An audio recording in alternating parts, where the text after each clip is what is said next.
Hey guys, how's it going? Dr. Dave, Dr. John.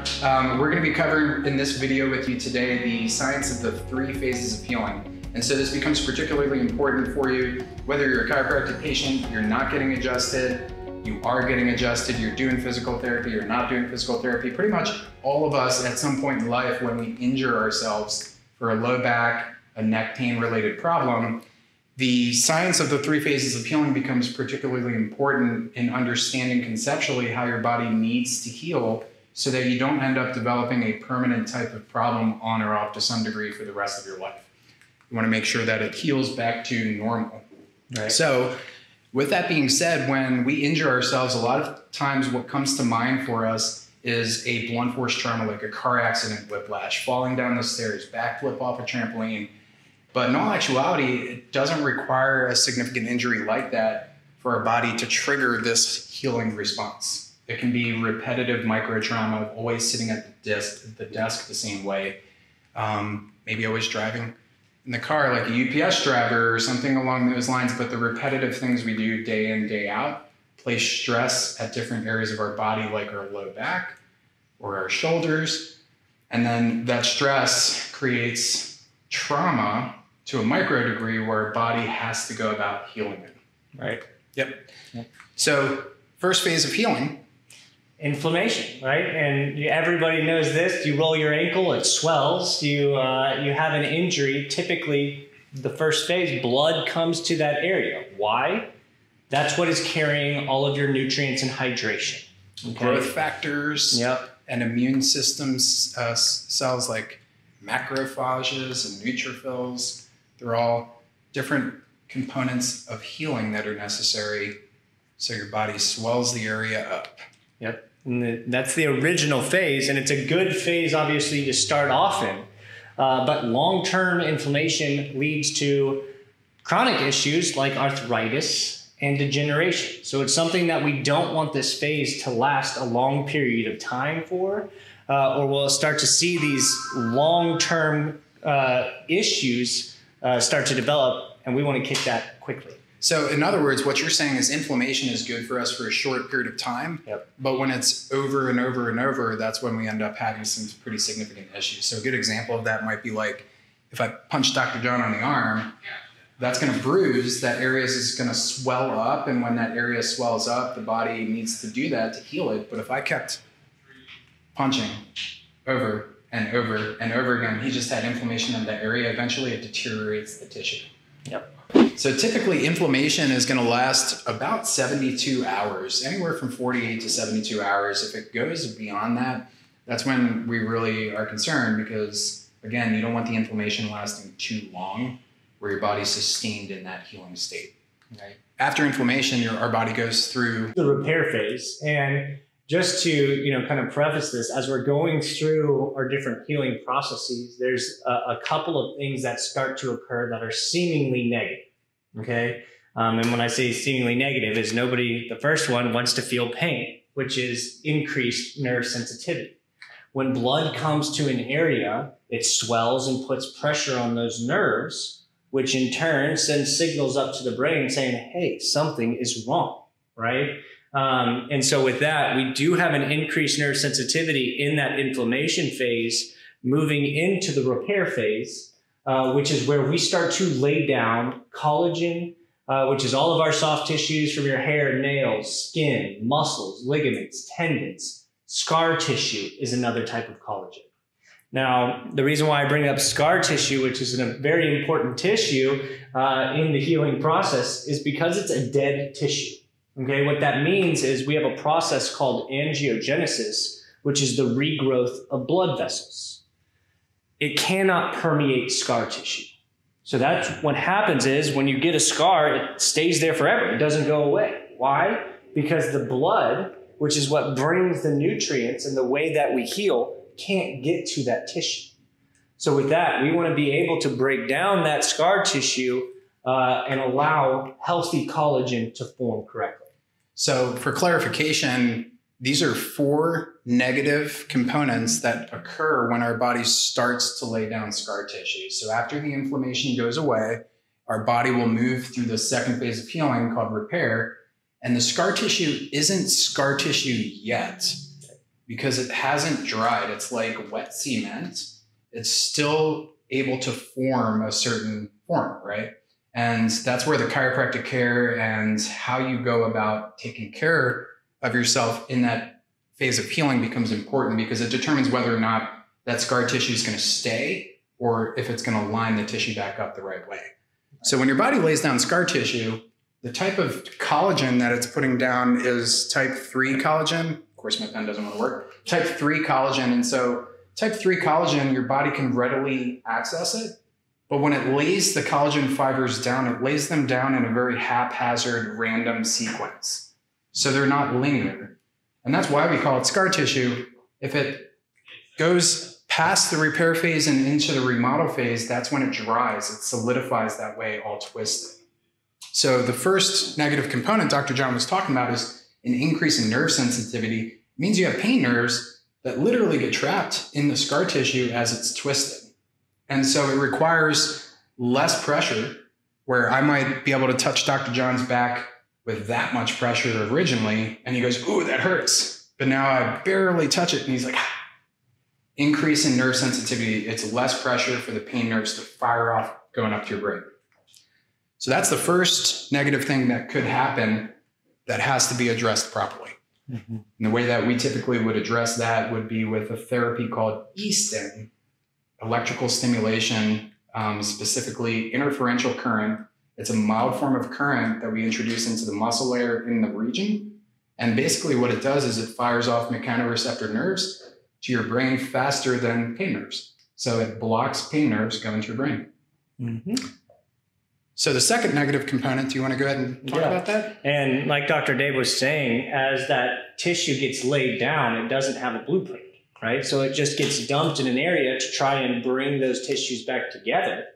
And if you leave that as is, the number of nerves that are in those tissues get trapped. And we kind of briefly talked about this in a different video, but if you have nerves that are trapped, it'll either irritate them by rubbing on it over and over and over again, saying, hey, something's wrong, or clamp it down and not let communication flow, right? Too much communication, not enough communication, not good, okay? So what we do and the way that we combat that is, and the best therapy that you can do is the chiropractic adjustment. And what it does is simply as those fibers get laid down at random, we start to take those tissues and slowly over time mold them back into that parallel alignment so that those nerves can flow freely through. Gotcha. So we're taking trapped pain nerves and we're untrapping them through the chiropractic physical adjustment. Right. So that's the second negative component. Now the third and fourth components kind of go hand in hand. They go together. As your body lays down that scar tissue and it stays in that twisted matrix, over time, if it's left to solidify that way, it means that you're going to end up having a reduction in the total strength of that tissue. So normally you might be able to have, I don't know, maybe you can lift 80-pound bags if you're a delivery driver or something along those lines in your job, but the scar tissue gets laid down in your low back and it doesn't heal the right way. Now you can only lift like 40 pounds. But the actual number on it is a 30% reduction. So you end up with only 70% of the original strength. And then the same thing happens with mobility. The tissue itself is only so elastic, whereas before it could stretch a lot more. Now it's limited. Yeah. So making sure that from the very, very beginning, we're starting to work on improving the overall strength and getting the best range of motion possible at the joint that's injured. And, you know, to kind of expound on that just a little bit, for the strength, it's like taking a pencil, right? You have a singular pencil that isn't lined up, super easy to break. When we start to mold those fibers back into that parallel alignment, we have them up linear next to each other to provide strength. So that's the whole reason why we're trying to align those fibers, to bring back our strength as close as we can to 100%, so that this doesn't become a permanent issue. Now, the other thing, and we didn't really talk about it, but after that scar tissue solidifies, it calcifies in and around joint capsules. So that's like when somebody gets an injury in their shoulder they can't throw a football as well, or it hurts them when they do. Because that scar tissue gets stuck in and around those joints, you can't move the way that you used to be able to. That's why it's so important to get that tissue molded while we can, so we can bring back our strength and have our original, or as close to as our original mobility as possible. And so a typical question that we get from patients, especially with the chiropractic work that we're going to be prescribing, is how come I have to get adjusted 2 times a week or 3 times a week for the first couple of weeks? And to be completely honest with you, it's because there's a thing called the piezoelectric effect, where the chiropractic adjustment itself is a mechanical force we introduce into the spine. So it allows for the adjustment, that audible pop, but that mechanical force, your body actually converts into electrical energy, which stimulates collagen synthesis. And so that's part of the underlying physiology, if you will, that allows us to untrap the pain nerves, because that collagen synthesis is what straightens out the collagen, that twisted scar tissue. It has a shelf life though, 48 to 72 hours. And so one adjustment, you feel really great afterwards, and then all of a sudden it's like it starts creeping back in.